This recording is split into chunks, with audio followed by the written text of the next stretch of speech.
India New Zealand final match India ಗೆದ್ದು cup ಹೊಡಿಲಿ ಅಂತ ಹೇಳ್ತೀನಿ. India New Zealand final match India ಗೆದ್ದು ಕಪ್ ಹೊಡಿಲಿ ಅಂತ ಹೇಳ್ತೀನಿ. India New Zealand final match India ಗೆದ್ದು ಕಪ್ ಹೊಡಿಲಿ ಅಂತ ಹೇಳ್ತೀನಿ.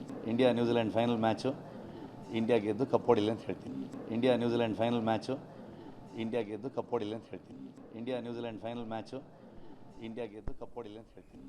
India New Zealand final match India ಗೆದ್ದು ಕಪ್ ಹೊಡಿಲಿ ಅಂತ ಹೇಳ್ತೀನಿ. ಡಿವೈನ್ ಸ್ಟಾರ್ ರಿಷಬ್ ಶೆಟ್ಟಿ ಈಗಷ್ಟೇ ಕಪ್ ಗೆಲ್ಲಿ ಇಂಡಿಯಾ ನ್ಯೂಜಿಲೆಂಡ್ ಮ್ಯಾಚ್ ನಾನು ಕೂಡ ನೋಡೋದಕ್ಕೆ ಕಾತರನಾಗಿದ್ದೀನಿ ಅಂತ ಹೇಳಿಕೆಯನ್ನು ಕೊಟ್ಟಿದ್ದಾರೆ. ಕಾಂತಾರದ ಸಕ್ಸಸ್ನಲ್ಲಿ ಅವರು ಕೂಡ ತೇಲ್ತಾ ಇದ್ದಾರೆ. ಈ ಬೆನ್ನಲ್ಲೇ ಕ್ರಿಕೆಟ್ ಮ್ಯಾಚಿಗೆ ಸಂಬಂಧಪಟ್ಟಂತೆ ಆಲ್ ದಿ ಬೆಸ್ಟನ್ನು ಅವರ ಪರವಾಗಿ ಕೂಡ ಅವರು ತಿಳಿಸಿದ್ದಾರೆ.